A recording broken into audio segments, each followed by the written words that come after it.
about shielding and also the question you addressed to me directly.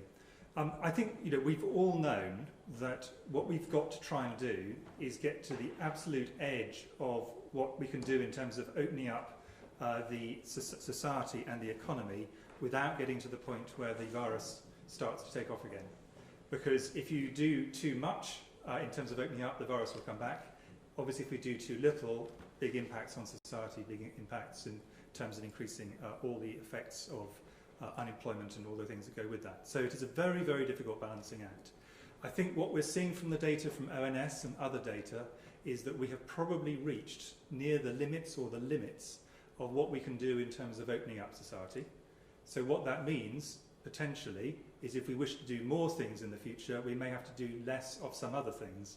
And these will be difficult trade-offs, some of which will be decisions of government and some of which are for all of us as citizens to do. But we have to be realistic about this. The idea that we can open up everything and keep the virus under control is clearly wrong. And what we're seeing is that we are at the outer edge of what we can do, and therefore choices will need to be made. But people, I think, are very clear, for example, that schools are an absolute priority for the welfare of children.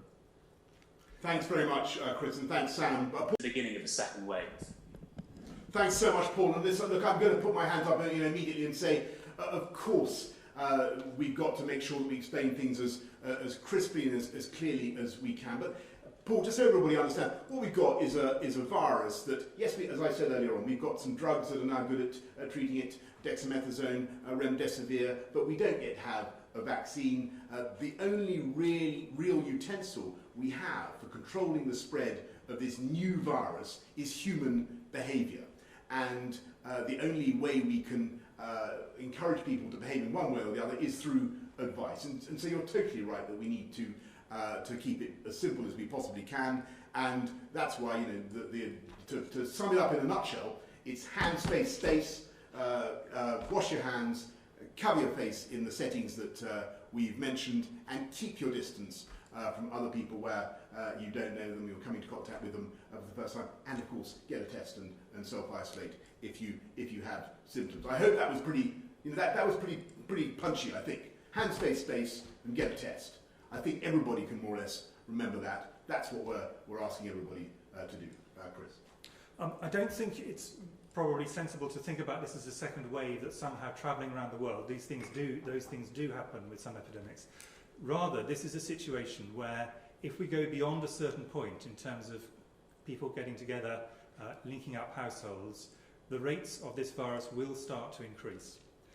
And we have probably reached the limits of that. And if people continue to increase the number of people they meet, increase the social interactions they have, then the virus rate will go up absolutely inevitably.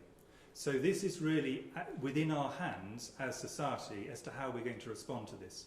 We either say we've actually probably taken it to the limit, we've got to stop now, we may have to pull back a bit, in fact, to keep this under control, or we do not. And if we do pull back, then we should be able to hold the line. And if we do not pull back and we start having further interactions, then we can expect to see an increase in cases with all the consequences that go with that. And thanks very much, Chris. Let's go to, and thank you, Paul.